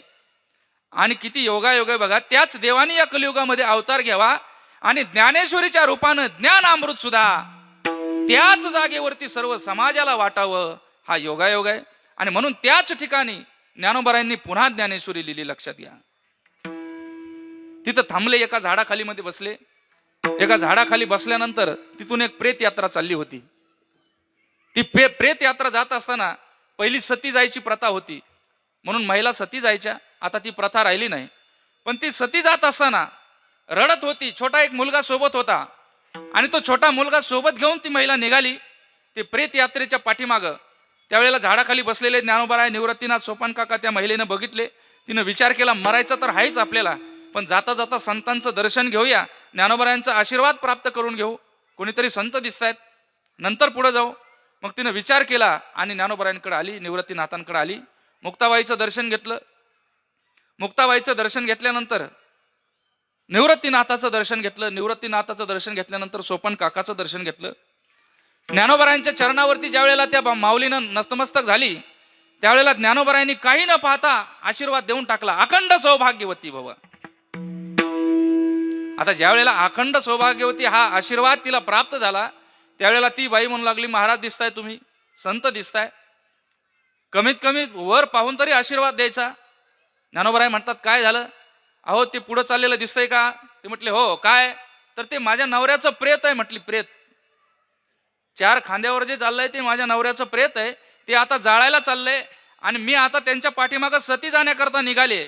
माझा नवरा वारलाय, मी आता विधवा झाले आणि तुम्ही मला अखंड सौभाग्यवती म्हणताय. आता तिथं जर आमच्यासारखा संत असता तर म्हणला असता बाई चुकलं माझं, बोलू नाही, तोंडातून शब्द गेला शब्द माघारी घेतो. कारण आमच्यात ते तप नाही, आमच्या वाणीत तप नाही, आमच्या कशातच तप नाही, लक्षात घ्या. कारण दुसऱ्याचं तूप खाऊ खाऊ आमचं सगळं तप निघून गेलंय. विठाला विठाला.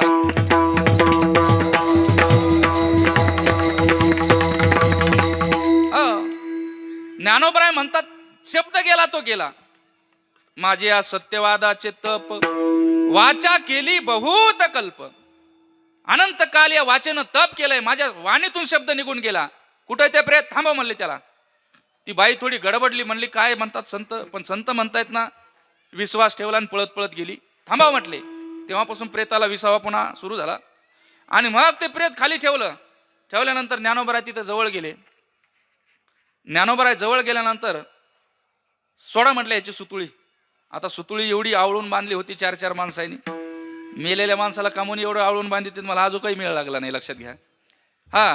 4-4 माणसं आवळू आवळू बांधतात आणि ते त्यातले तज्ञ असतात. पुन्हा आवळा बांधा, अजून 4 पेंडे लागतील असे बी म्हणणारे असतात. आणि मग ते तिथं ती सुतुळीने ते सोडायला लावली.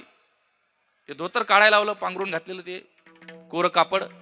ज्ञानोबराय त्या प्रेताच्या जवळ बसले आणि बसल्यानंतर जसं आई आपल्या मुलाला अलगद उचलून मांडीव घेते, तसं त्या प्रेताला ज्ञानोबरायाने, प्रेताच्या मुंडक्याला ज्ञानोबरायाने उचलतात, आपल्या मांडीवर घेतलं. आणि ज्ञानोबराय त्या प्रेताला म्हणतात, भल्या माणसा, एवढ्या लांबून आळंदीहून आम्ही तुझ्या गावामध्ये आलो, आमचं स्वागत करायचं तर सोडून दे म्हटले, त्याची आम्हाला गरज नाही. पण आमचं स्वागत करायचं सोडून आम्हाला अशा अवस्थेमध्ये पाहून तू अशा अवस्थेत निघून चाललास, पटतंय का तुला? उठ म्हटले. आणि उठ म्हटल्याबरोबर जसं झोपेतून माणूस उठावा तसं ते प्रेत उठून बसलं. आता तिथं जे हरण्या काळजाचे होते त्यांनी तर आपापले घर गाठले. कारण मेलेला जिवंत झालाय म्हटल्यानंतर तिथं सहसा कोणी थांबत नाही. पण थांबले, जे त्यातले होते तेच थांबले. आणि मग मला सांगायचं काय, अचेतनामध्ये सुद्धा अशुभ त्या पुढे शुभ होऊन टाके, ही संतांची योग्यता आहे. अचेतनामध्ये सुद्धा चेतना भरण्याचं सामर्थ्य आमच्या संतांमध्ये आहे, ज्ञानोबरायांमध्ये आहे. पण संत इथं थांबत नाहीत. त्या बाईला सांगितलं, बाई आता तुझा नवरा जिवंत झाला, आता तू कुंकू लावायला मोकळी झाली, पण मला एक पुढं मोठं कार्य करायचं, ह्याला माझ्याकडे दे. ती बाई म्हटली, जा घेऊन. म्हणले 4-4 भाकरीचा ताण आहे म्हटली, मला रोज खाते म्हणली, याचं काही मला उपयोग नाही संसारामध्ये, जा घेऊन म्हटली. आणि मग ज्ञानोबराय त्याला सोबत घेऊन गेले. आणि सोबत घेऊन गेल्यानंतर ज्ञानोबरायांनी त्या मेलेल्या माणसाच्या हातातून ज्ञानेश्वरी सारखा महान ग्रंथ लिहिला. सच्चिदानंद बाबा आदरे लेखक झाला. ही फक्त संतांची योग्यता आहे. मला सांगायचंय काय, मेलेल्यामध्ये अचैतनामध्ये सुद्धा चैतन्य भरण्याचं सामर्थ्य आमच्या संतांमध्ये आहे. म्हणून तुकोबराय म्हणतात, पवित्र सोवळी एकतीच भूमंडळी. संतच पवित्र आहेत. कारण पवित्राला सुद्धा पवित्र करण्याचं सामर्थ्य आमच्या संतांमध्ये आहे. कल्पना करा, आपण पाप निवृत्त करण्याकरता गंगेमध्ये जातो, पण हा विचार केलाय की आपलं पाप गंगेमध्ये जातं. मग गंगेचं पाप कुठं जात असेल तर तीर्थे तया ठाया येती पुनीत व्हावया. तीर्थे सुद्धा पुण्यवान होण्याकरता, पवित्र होण्याकरता आमच्या संतांच्या जवळच जातात. शंकर सांगे ऋषी जवळी सकाळ तीर्थे मध्यान्ह काळी येती पुंडलिका जवळी करती अंगोळी वंदिती चरण रज. ही आमच्या संतांची योग्यता आहे. आणि म्हणून तुकोबराय म्हणतात, पवित्र सोवळी एकतीच मंडळी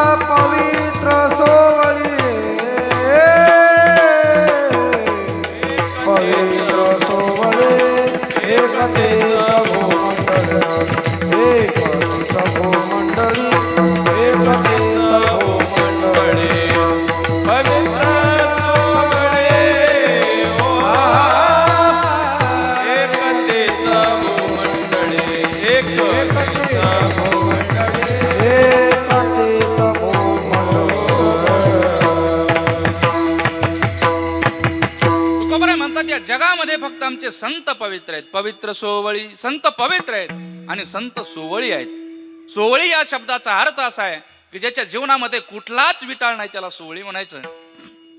मग कुठला विटाळ नेमका? तर आपल्याला विटाळ माहिती आहे, आपण जो पाळतोय तो विटाळ नाही.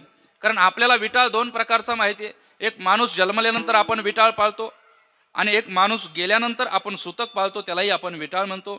हा लौकिकातला विटाळ झाला. हा विटाळ आम्हाला माहिती आहे. पण तुकोबारांना हा विटाळ सांगायचं नाही, तर तुकोबाराय म्हणतात परद्रव्य परनारी याचा धरीन विटाळ, दुसऱ्याचं द्रव्य. बघा शब्द किती महत्वाचे आहेत जगद्गुरु तुकोबारायांचे. आणि मी सांगतोय की जगद्गुरु तुकोबारायांची वाणी म्हणजे उगच काही सुचलं आणि ते लिहिलं अशातला भाग नाही. तर जगद्गुरु तुकोबारायांची उगत टला ट जोडून केलेली ती जगद्गुरु तुकोबारायांची वाणी नाही. आतांच्या कवितासारखी. आतांच्या कविता आपल्याला माहिती आहेत. जाने जाने यस पप्पा, इटिंग शुगर नो पप्पा, अशी काही टला ट जोडून केलेली तुकोबारायांची वाणी नाही. एका कार्यक्रमाच्या ठिकाणी एक छोटीशी मुलगी होती. ती एक सुंदर गाणं म्हणायची. यमक किती जुळवलेले होते बघा तिनं. सुंदर गाणं म्हणायची. तिला 1 रुपया दिला आणि म्हटलं की ती म्हणायची. काय म्हणायची? गेले बाय उसाच्या मल्यात, आणल्या बाय पाकोल्या धलून, दिल्या बाय नवल्याला तलून, नवला गेला मलून, आता काय कलायचं ललून, घ्या बाय दुसला कलून. विठाला विठाला विठाला. मला सांगायचंय काय, ती टला ट जोडून आणि यमक जुळवण्यासारखा तुकोबारायांची वाणी नाही. काटेकोरपणाचे शब्द आहेत. परद्रव्य परनारी, स्वद्रव्य नाही. स्वद्रव्य कितीही असू द्या, गाड्या घ्या, बंगला घ्या, काहीही घ्या, स्वद्रव्याने किती बी असू द्या, काही अडचण नाही महाराजांची. पण एवढा असून सुद्धा परद्रव्याची इच्छा, परद्रव्याचा अभिलाष म्हणजे विटाळ आहे. परद्रव्य आणि परनारी, स्वपत्नी, स्वपत्नीबद्दल महाराजांचा अभिलाष नाही. आणि हा विटाळ सुद्धा जगद्गुरु तुकोबारायांनी पाळला. लक्षात घ्या, हा विटाळ सुद्धा महाराजांनी पाळला, म्हणून ते पवित्र आहेत. छत्रपती शिवाजी महाराज, महाराष्ट्राचं वैभव जाणता राजा, ज्या वेळेला छत्रपती शिवाजी राजे नजराणा घेऊन तुकोबारायांकडे आले, त्यावेळेला जसे आले तसाच तो नजराणा तुकोबारायांनी वापस पाठवला. काय दिला ठेवा आम्हा विठ्ठलची हवा, जसा तसा नजराणा वापस पाठवला. म्हणजे हा विटाळ देखील तुकोबारायांनी अमोघ धन न मागताना आलं होतं, पण ते देखील वापस पाठवलं. हा विठाळ महाराजांनी पाळला. परद्रव्य. दुसरा विटाळ परनारी. ज्या वेळेला भंडाऱ्या भामचंद्रा डोंगरावरती जगद्गुरु तुकोबाराय भजन करायला जायचे, सगळ्यांना कथाभाग माहिती आहे. त्यावेळेला एक वैशिक स्त्री महाराजांकडे ज्या वेळेला पाठवली, त्यावेळेला जगद्गुरु तुकोबारायांनी त्या स्त्रीला सुद्धा आपल्या आईचा दर्जा द्यावा. कारण माय म्हणावं, कारण माय हा एवढा शब्द पवित्र आहे. कोण्या स्त्रीला उच्चारा तिला राग नाही येणार, उलट आनंद वाटेल, एवढा माय शब्द पवित्र आहे. म्हणून त्या स्त्रीला सुद्धा तुकोबारायांनी सांगितलं, जाई व तू माते न करी सायास, आम्ही विष्णू दास तैसे नव्हे. मला सांगायचंय काय, जगद्गुरु तुकोबारायांनी परनारी हा विटाळ सुद्धा पाळला. आणि म्हणून परद्रव्य परनारी हा विटाळ ज्यांच्यामध्ये नाही ते खरे पवित्र आहेत आणि ते खरे सोवळी आहेत. आणि ते कोण आहेत? तर ते आमचे संत आहेत. म्हणून पवित्र सोवळी एकतीच भूमंडळी, या जगामध्ये तेच पवित्र आहेत आणि तेच सोवळी आहेत. पवित्र आणि सोवळी या शब्दाची व्याख्या सांगतोय. ज्यांच्या जीवनात काम, क्रोध, लोभ, अहंकार किंबहुना मतांतराच्या पलीकडे ज्याचं जीवन झालंय तो खरा पवित्र आहे. लक्षात घ्या. ज्ञानोबराय म्हणतात, नाना मता बुधावणी आली, अनोळखी शास्त्रांची ओळखी फिटली, चुकली ज्ञान जेत मिळो आली. ते पावित्र्य म्हणजे काय, तर ते आमचे संत आहेत. आणि म्हणून या जगामध्ये फक्त एकच आहेत. म्हणून पवित्र सोवळी एक तीच भूमंडळी. मग ती का पवित्र आहेत, तर याचं उत्तर महाराज दुसऱ्या चरणात देतात. आवडता देव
ते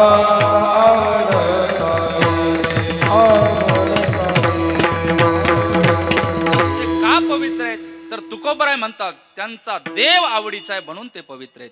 कारण ज्यांना देव आवडतो, देवाचं भजन आवडतं, तेच पवित्र आहेत. लक्षात घ्या, तेच पवित्रच नाहीत तर ते तीर्थ स्वरूप आहेत. आपल्याकडे एक जुनी पदवी होती, आजही आहे. चांगल्या पवित्र माणसाला ती पदवी दिली जाते, तीर्थस्वरूप. तीर्थस्वरूप ही एक मोठी पदवी आहे, लक्षात घ्या.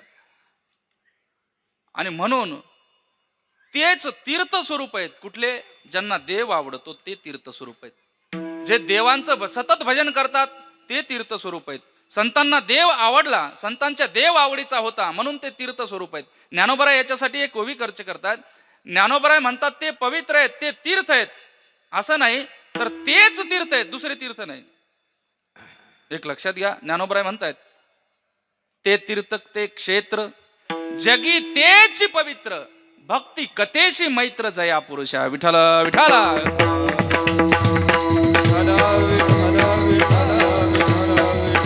मग संतांना देव आवडायचा, संतांच्या आवडीचा देव आहे म्हणून ते पवित्र आहेत. ज्यांचा आवडता देव अखंडित प्रेमभाव, अखंड प्रेमभाव संतांचा देवाबद्दलचा आहे.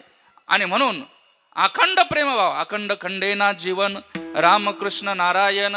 संतांच्या प्रेमामध्ये खंड नाही, आपल्या प्रेमामध्ये खंड आहे. आपला वार बदलला की देव बदलतो, पण संतांचं तसं नाही.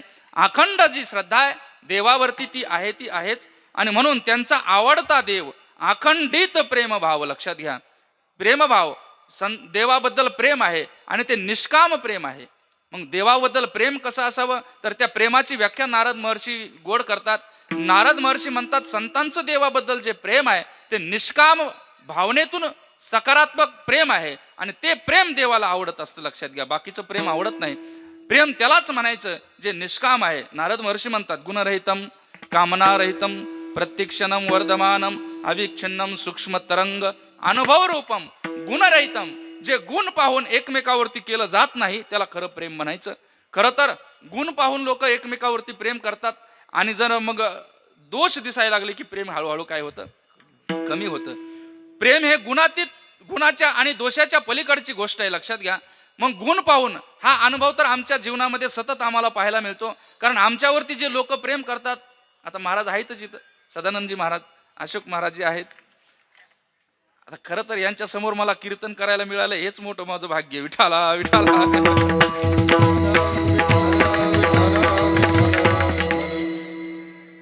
महाराज जे आहेत जुने कीर्तनकार, पण आमचे परम आदरणीय अशोकजी महाराज नव्यानं उदयाला आलेले एक महाराष्ट्रामध्ये आपल्या वक्तृत्व शैलीनं कीर्तनामध्ये एक अशी भरारी घेणारं व्यक्तिमत्व आहे आणि ते सुद्धा आवर्जून आज कीर्तनाला उपस्थित आहेत.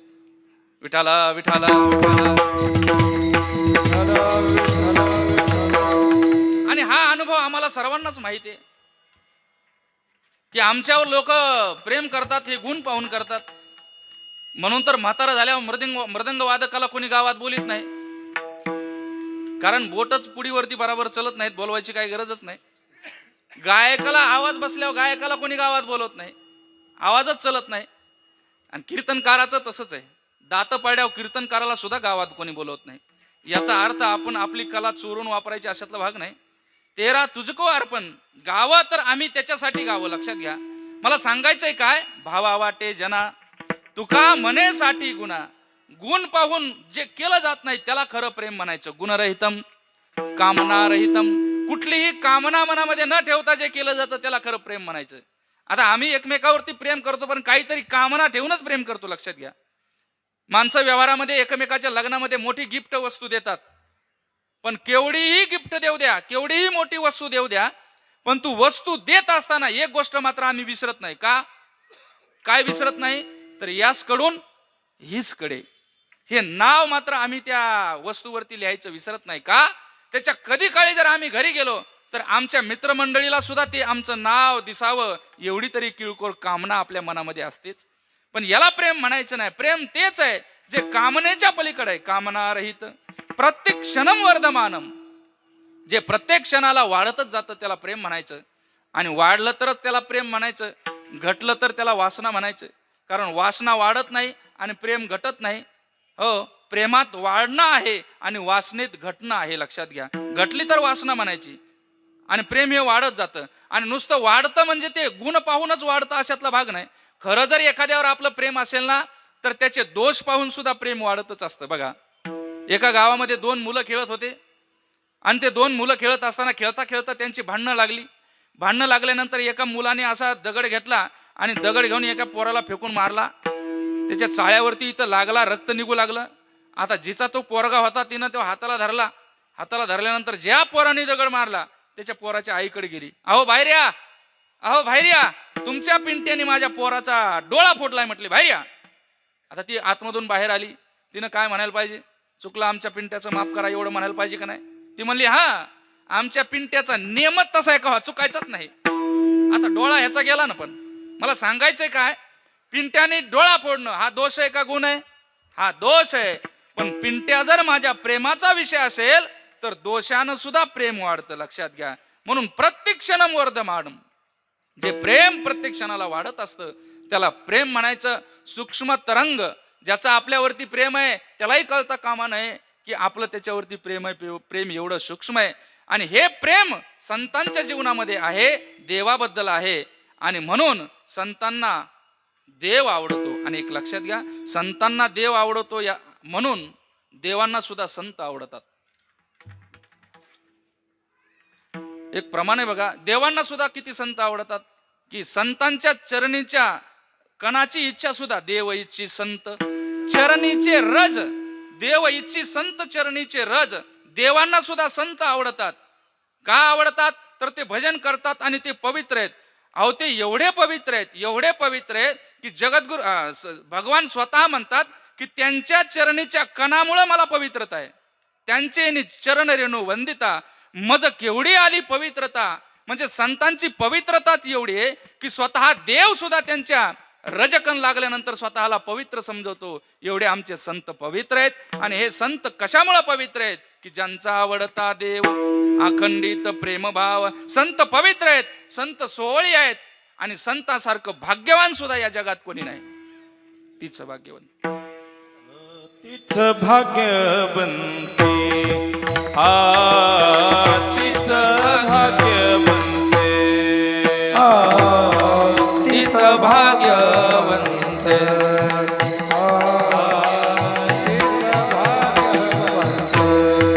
सरती पुरती धनविते, सरती पुरती धनविते, ज्यांचा आवडता देव, ज्यांचा आवडता देव. सरती पुरती धनविते, सरती पुरती धनविते, सरती पुरती धनविते, ज्यांचा आवडता देव, त्यांचा आवडता देव, आवडता देव, आवडता देव. तीच भाग्यवंते, सरती पुरती धन वित्ते. तीच भाग्यवान आहेत. हो, संतासारखं भाग्यवान दुसरं कोणी नाही. आता भाग्याची रेषा आपण ज्याची त्याची मर्यादा ज्याने त्याने ठरवली आहे. कोणाच्या दृष्टीनं भाग्य काय असेल हे आपल्याला इथं सांगता येणार नाही. कोणाच्या दृष्टीनं धन मिळालं, अमाप संपत्ती मिळाली म्हणजे त्याला वाटतं भाग्य. कोणाला वाटलं घर बांधलं म्हणजे त्याला वाटतं मी आता भाग्यवान आहे, माझ्यासारखा भाग्यवान दुसरा कोणा नाही. कोणाला वाटतं पत्नी मिळाली म्हणजे भाग्य आहे, कोणाला वाटलं मुलगा झाला म्हणजे भाग्य आहे. पण जगद्गुरु तुकोबराय म्हणतात याला भाग्य म्हणायचं नाही. भाग्य तरी नो हे धनपुत्र दारा, भाग्य तरी नो हे धनपुत्र दारा, निकटवास बरा संत पाये हो, निकटवास बरा संत पाये.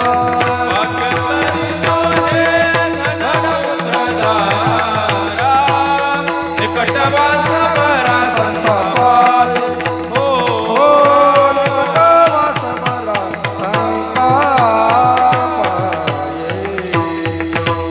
तुकोबराय म्हणतात भाग्य तरी नो हे, याला भाग्य म्हणायचं नाही. धन पुत्र दारा याला भाग्य म्हणायचं नाही. मग भाग्य काय? तर निकटवास बरा संत संगे. आणि आमचे संत सतत संताच्या संगतीत आहेत म्हणून भाग्यवान आहेत. लक्षात घ्या. मग संताची संगती प्राप्त होणं हेच का भाग्य आहे? तर संताची संगती प्राप्त होणं हे भाग्यवानाचं लक्षण आहे. कारण संताच्या संगतीच संत दर्शनी हा लाभ, पद्मनाभ जोडला. देवाचे चरण, देव प्राप्त होण्याचं एकमेव साधन, एकमेव सामर्थ्य फक्त संत संगतीत आहे. म्हणून संताची संगती होणं हे परम भाग्याचं लक्षण आहे. म्हणून आमचे संत संतांच्या संगतीत आहेत आणि त्यांच्या संगतीमुळं देवाचा लाभ त्यांच्या जीवनात आहे म्हणून ती भाग्यवान आहेत. तीच भाग्यवंते सरती पुरती धन विद्ये. त्यांच्याकडे धन आहे. या वैष्णवांचे घरी प्रेम सुख इच्छा करी.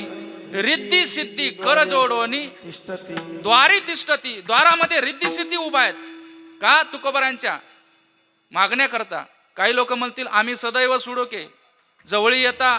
हो, एवढी तुकोबरांची परिस्थिती आणि तुम्ही म्हणताय की तुकोबरांकडे धन आहे. लक्षात घ्या. ज्या मळ्यामध्ये तुकोबरा ज्वारी राखण्याकरता होते, पाखरांनी ज्वारी खाल्ली, सगळ्यांना कथाभाग माहिती आहे. पण ज्या वेळेला ती ज्वारी काढण्यासाठी गेले त्यावेळेला त्या मालकाला एवढं धन झालं की त्या वर्षी पाठीमागच्या वर्षी कधीच एवढं धन झालं नाही, कधीच एवढं धान्य झालं नाही. एवढं धान्य त्या मालकाला झालं. मला सांगायचं काय, हा परिणाम काय? तर रिद्धी सिद्धी द्वारी करजोडोनी तिष्ठती. लक्षात घ्या. हे धन तुकोबरांकडे आहे. दुसरं धन आहे. दुसरं कुठलं धन आहे? दोन प्रकारचं धन आहे. एक धन हे लौकिकातलं धन आहे आणि दुसरं धन परमार्थ हे महाधन. जोडी देवाचे चरण. हो, परमार्थ नावाचं एक महान असं धन की ज्या धनामुळे देवाची प्राप्ती होते ते धन जगद्गुरु तुकोबरांपाशी आहे. ते धन संतांपाशी आहे. म्हणून तीच भाग्यवंते सरती पुरती धन वित्ते. ज्यांचा आवडता देव अखंडित प्रेम भाव विठोबा रखुमाई.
जगद्गुरु तुकाराम महाराज की. शांती ब्रह्म एकनाथ महाराज. छत्रपती शिवाजी महाराज की जय.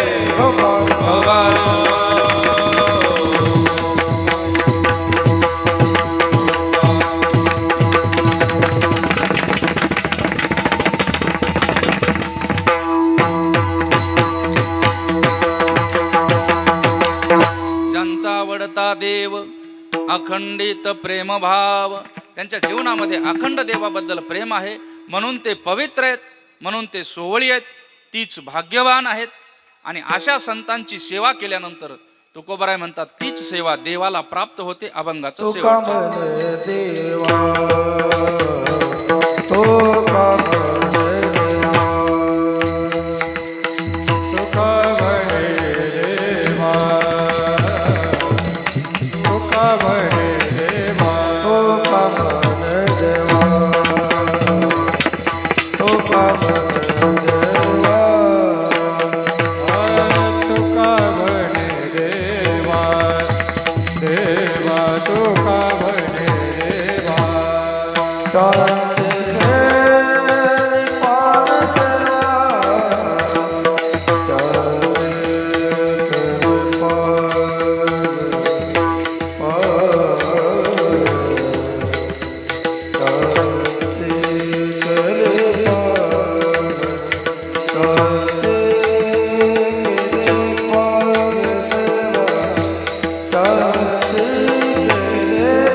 त्यांची केली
त्यांची केली पावे सेवा, ज्यांचा आवडता देव अखंडित प्रेमभाव. तुकोबराय म्हणतात अशा संतांची सेवा केल्यानंतर ती देवाला प्राप्त होते. लक्षात घ्या, संतांची सेवा केल्यानंतर देवाला कशी प्राप्त होते याच्याकरता एक दृष्टांत सांगितला जातो. वारकऱ्यांचा एक निष्ठावंत वारकरी ज्या वेळेला पंढरपूरला जायचा, नियमित वारी करायचा, जात असताना वाटेमध्ये एका श्रीमंत सावकारांचं घर होतं. त्यांनी 5 आंबे त्या निष्ठावंत वारकऱ्यांकडे दिले आणि तो वारकरी घेऊन ते आंबे पंढरपूरला गेला. पण जात असताना त्याला मधात थोडी भूक लागली. त्याने विचार केला, याच्यातले 2 आंबे आपल्याला खायला काय अडचण नाही, खाल्ले तर थोडा दोष लागेल आपल्याला, पण त्याशिवाय भागणारही नाही. मग त्याने ते 2 आंबे खाल्ले, बाकीचे देवाकडे नेले आणि ठेवून दिले देवाच्या पायावरती. देवाच्या पायावरती ठेवून दिल्यानंतर ज्यावेळेला ते श्रीमंत सावकार भजनातले होते, पूजनातले होते, मग ते रात्री स्वप्नामध्ये त्यांच्या डोक्यात चिंतन, आपण देवाला आंबे दिलेत, आणि त्या चिंतनामुळं त्यांच्या स्वप्नामध्ये भगवान स्वतः आले. आणि भगवान स्वतः आल्यानंतर त्या आंब्याचं वर्णन करू लागले. सावकार, काय तुम्ही आंबे दिले, किती गोड आंबे होते म्हटले. साखर पण कमी गोड असेल एवढे गोड आंबे होते म्हटले. तुम्ही दिलेले 2 आंबे मला पोहोचले म्हटले. सावकार थोडा गडबडून गेला, म्हटला 5 आंबे दिले होते. सावकारांनी बोलवलं सकाळी उठल्यानंतर वारकऱ्याला. का रे म्हटलं, तुमच्याकडे 5 आंबे दिले होते, तुम्ही 2च आंबे देवाला दिले. सावकार वारकरी म्हणला, नाही, जात असताना मला भूक लागली म्हणून मी 2 आंबे खाल्ले, 3 आंबे मी देवाला दिले. अहो, एका आंब्यासाठी काय खोटं बोलताय वारकरी तुम्ही, एका आंब्यासाठी खोटं बोलताय. खायचे तर सगळेच खायचे ना, पुन्हा तुम्हाला आंबे दिले असते, पण तुम्ही एका आंब्यासाठी. नाही, वारकरी रडू लागला, मी 2च आंबे खाल्ले आणि 3 आंबे देवाला दिले. मग त्याच दिवशी स्वप्नामध्ये पुन्हा भगवान आले आणि त्या सावकाराला सांगू लागले, सावकार, तुमचे 2च आंबे मला पोहोचले, पण कुठले पोहोचले, जे आंबे त्या वारकऱ्यांनी भुकेच्या वेळेला खाल्ले ते 2च आंबे माझ्यापाशी पोहोचले, जे 3 माझ्या पायावर पडले ते कुंकड गेले, मलाच मिळ नाही लागला. मला सांगायचंय काय, तुका म्हणे देवा त्यांची केली पावे सेवा, त्यांची सेवा ही देवाला प्राप्त होते. मग त्यांची सेवा करायची तर कशी करायची, घाली संतांशी आसने, पूजा करी काया वाचा म्हणे, कायानं वाचेनं मनानं त्या भगवंताचं त्या संतांचं पूजन करायचं, भजन करायचं, नामस्मरण करायचं. कायानं म्हणजे हाताने टाळी वाजवायची, आता मनानं म्हणजे हृदयात ज्ञानोबराय तुकोबरायांची मूर्ती घ्यायची आणि मुखातून संतांचं नामचिंतन करायचं. झालं आपलं कीर्तन. आता पुरुष मंडळीला विनंती, 2 मिनिटं फक्त संतांचं आपण भजन घेऊया. हात वर करा. 2 मिनिटात आपण कीर्तनाला समाप्त करणार आहोत. सर्वांनी हात वर करा. थाप द्या. ज्ञानेश्वर माऊली, ज्ञानराज माऊली टाळी. ज्ञानेश्वर माऊली,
कोष्टी महाराज हे यूट्यूब चॅनल आजच सबस्क्राईब करा.